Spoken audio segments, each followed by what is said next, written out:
O ano já acabou há quase 3 meses e eu percebi que eu ainda não fiz a minha lista de livros lidos para colocar aqui no Instagram, então dessa vez eu vou fazer e vou fazer em vídeo, para deixar tudo mais diferente.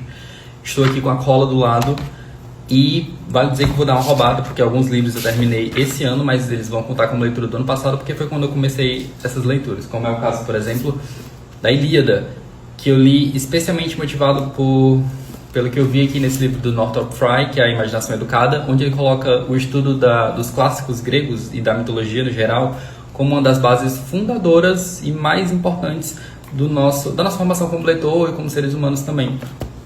E finalmente encarei a Ilíada, que para quem não sabe é um poema épico grego que nada mais é do que um dos pilares fundadores do nosso entendimento como sociedade e como civilização contadora de histórias, digamos assim. E assim, tem muita coisa a ser falada sobre a Ilíada. Para quem não sabe, não é um romance comum. Ele é contado em versos e em estrofes, que é o modelo da poesia épica grega. E dentre as muitas coisas que é possível dizer sobre isso aqui, eu acho que o que é mais pertinente dizer, assim, uma das coisas que mais me marcou é como cinematográfico é isso daqui. Então, assim, quando a gente pensa nas cenas mais marcantes que a gente já viu na vida, provavelmente a gente vai parar no cinema, nas séries, tudo isso. Só que nisso daqui, através de palavras, o Homero conjura imagens que ficam marcadas na sua memória, porque é tudo muito nítido, é tudo muito visível. Você consegue imaginar tudo que ele coloca aqui de uma forma muito clara e muito marcante. Então, toda essa idealização dos guerreiros, do movimento dos deuses, tudo é feito através de discurso dos personagens e movimento e ação. E realmente fica marcado de uma forma muito particular. Eu acho que quando a gente imagina um clássico como esse, você não tem ideia de quão visual é tudo isso aqui. Então, as cenas desses guerreiros incríveis em bigas, lutando naquela multidão ensandecida ali no meio da guerra, enfiando lanças na garganta do outro, toda essa violência, todo esse aspecto majestoso dos deuses gregos, tudo isso tá aqui de uma forma incrível. E aí, continuando no hall das leituras incríveis, venho para esse que é o Personagens Sexuais, da Camille Paglia, que é um livro que eu tô lendo há, sei lá, quase 2 anos e eu avancei. Eu li isso daqui, falta tudo isso daqui para ler ainda. E é algo que revolucionou toda a minha forma de pensar a humanidade e o mundo. E, sério, você lê isso aqui, o seu cérebro derrete numa explosão, aí ele vira um caleidoscópio girando a toda velocidade e depois ele volta. Só que ele volta diferente para sua cabeça. Então, assim, para quem não sabe, o Personagens Sexuais, ele nada mais é do que um apanhado de tudo que a Camille Paglia já estudou sobre civilizações, sobre história e especialmente sobre arte. E ela traz uma tese diferente para você entender e interpretar o mundo inteiro. E realmente é algo que você lê, você assimila. Se você compra a ideia, você entende o que ela está falando, você consegue olhar para o mundo com o olhar que ela traz. Eu acho que ninguém que tenha tido uma conversa levemente mais séria comigo, mais intelectualizada sobre qualquer coisa, escapou de receber alguma das teses que a Camille Paglia traz aqui, porque eu coloco isso em praticamente todas as conversas que eu tenho de uma forma assim meio subliminar, justamente porque entrou muito na minha cabeça, assim, eu comprei muito a ideia que ela traz aqui. A divisão do mundo do quitônico, do mundo apolíneo e como isso se reflete na sociedade, nas relações de gênero, como você vê isso representado na arte, você vai pescando isso por aí de acordo com o que você vai lendo, assistindo e tudo mais. Então, assim, é muito incrível. Camille Paglia já virou uma das intelectuais que eu mais admiro e eu acho que esse livro deveria ser muito mais lido. Que bom que a gente teve uma reedição, porque ele estava sumido do mercado editorial por razões que a gente pode imaginar quais. Aí, finalmente, eu li, tive esse contato com a não-ficção do C.S. Lewis. Até então, eu só tinha lido as Crônicas de Nárnia dele.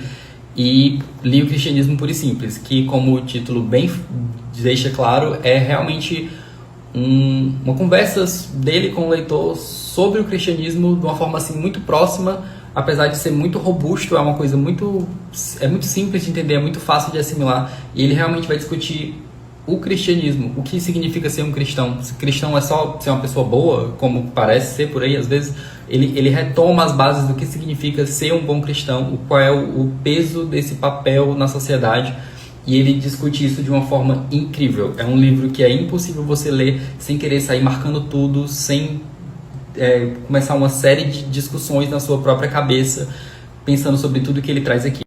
E aí, mais um na série de leituras incríveis do ano passado, O Arquipélago Goulart, do Solzhenitsyn, que, para quem não sabe, é um livro de não ficção sobre o período que o Solzhenitsyn passou preso nos diversos campos de trabalho forçado da União Soviética depois da Revolução Russa.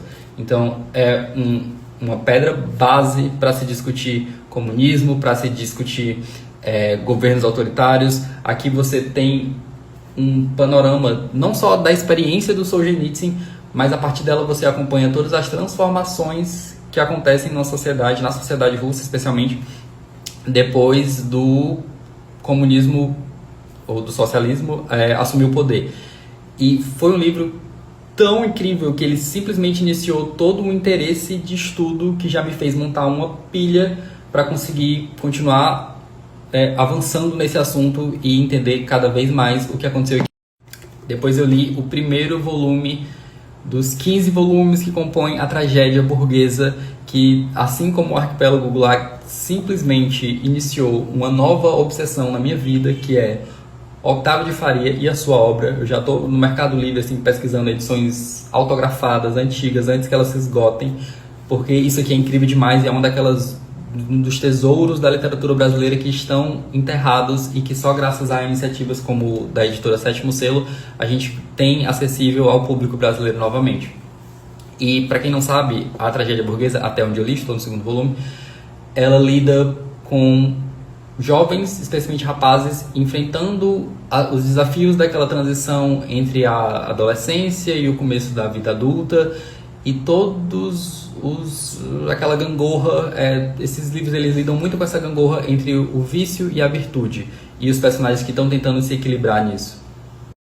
Reli aquela que é então a minha obra preferida do Dostoiévski, que é o Memórias do Subsolo. Li porque estava no clube de leitura da Tatiana Feltrin, que eu fiz ano passado, e já tinha lido antes, e reler isso daqui foi ainda mais incrível. Para quem não sabe, isso aqui é uma análise do perfil do homem do subsolo, que é alguém que pode estar muito perto de você, que pode fazer parte de você, que é o homem ressentido que vive à margem da sociedade. Ele está inserido ali, ele faz parte do cotidiano, mas ele tem um rancor contra a própria existência e contra o outro, que vai moldar toda a vida dele, que vai tornar ele uma pessoa perigosa, uma pessoa muito complexa, e é exatamente o que o Dostoiévski faz aqui. Ele esmiuça, através de uma série de situações, o que é esse homem. E fazendo isso, ele faz um retrato psicológico que é imperdível. Esse livro é curtinho, todo mundo tinha que ler ele, porque ele oferece uma referência incrível. E aí, preparem os coraçãozinhos, porque eu li nada mais, nada menos do que Olavo de Carvalho, sanando uma curiosidade que eu tinha há muito tempo. E o que dizer dessa experiência que foi tão importante no ano de 2025? Resumindo, doa quem doer, Olavo de Carvalho é um dos maiores intelectuais do país.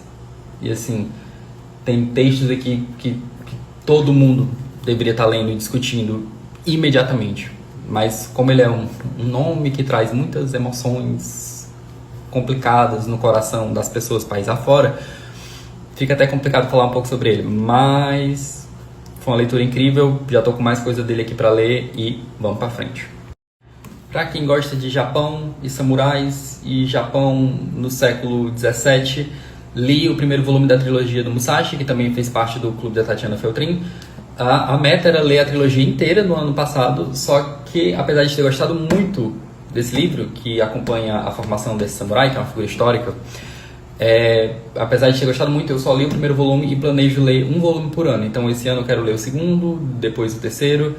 E é um novelão, é um livro de ritmo frenético, são muitos acontecimentos, muitos personagens, muita ação.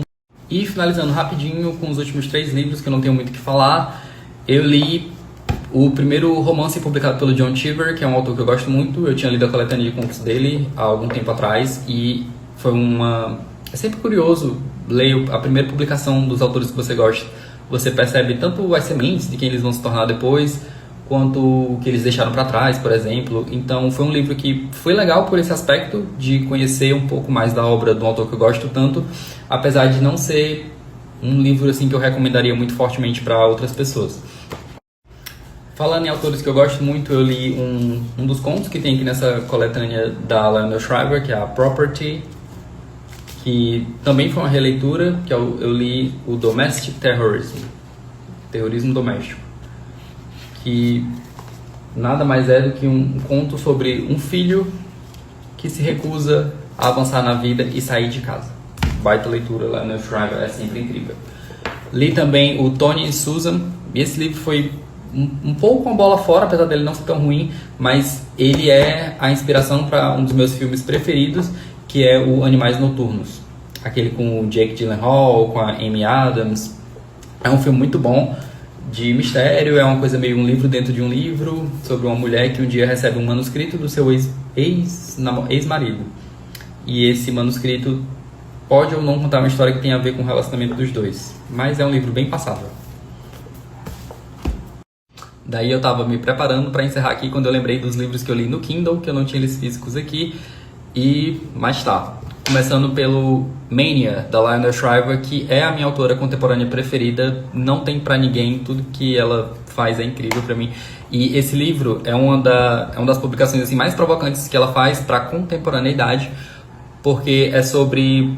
Tudo começa num 2011 alternativo, onde um novo movimento social surge, que ele se baseia no conceito de igualdade cognitiva total. Então, discriminar pessoas por níveis diferentes de inteligência se torna o último grande tabu a ser quebrado. E a partir dessa noção de que todo mundo é inteligente igual, a sociedade meio que vai implodir. E no centro do romance existe a relação entre duas amigas de infância, que é a Emery e a Pearson. Então, o livro também é uma análise sobre o que acontece com amizades e relações no geral quando pessoas se encontram em posições opostas politicamente. É incrível. Continuando na seara das leituras polêmicas, eu li o Bad Therapy, Why the Kids Aren't Growing Up, da Abigail Shrier, que numa tradição literal do título seria Terapia Ruim, porque as crianças não estão crescendo. E a Abigail Shrier, ela tenta quebrar um pouco esse tabu, que é falar mal de terapia, que hoje em dia é visto como a grande solução para todos os males da sociedade, e na verdade ela aponta como a terapia pode ser danosa em alguns casos, especialmente, ela fala de uma forma geral, mas especialmente no desenvolvimento de crianças e adolescentes, porque perceba como é um tabu falar sobre isso, né? Os males de algo que parece ser tão bom, mas ela levanta o ponto que quando você tem uma intervenção focada em saúde dentro de uma sociedade, o ideal é que os índices de incidência dessa doença caiam, e quando você tem terapia e saúde emocional, você tem algo oposto acontecendo, e ela parte dessa inquietação com esse fato para falar sobre esse assunto e elucidar várias questões pertinentes. Daí, tentando ler algo mais leve, eu fui atrás desse, que foi o vencedor do Pulitzer de ficção em 2018, que é As Aventuras de Arthur Less, que é para ser realmente um livro levinho, assim, meio de comédia, uma coisa bem contemporânea mesmo. É sobre um escritor ali na casa dos seus 40, 50 anos, que ele é meio que lançado numa crise emocional quando ele descobre que um ex vai se casar. Então ele recebe esse convite de casamento, entra nessa crise emocional e meio que a solução que ele encontra é fazer uma turnê por diferentes países. Na verdade ele é escritor e essa turnê ia acontecer de qualquer forma, ou ele vira um pretexto para ele sair por aí, no seu momento comer, rezar e amar. Era um livro que tinha tudo para ser legal, só que acabou que a execução dele é uma coisa assim bem banal, nem foi tão engraçado quanto eu esperava, nem foi tão emocionante quanto eu esperava. Então eu achei um livro bem passável.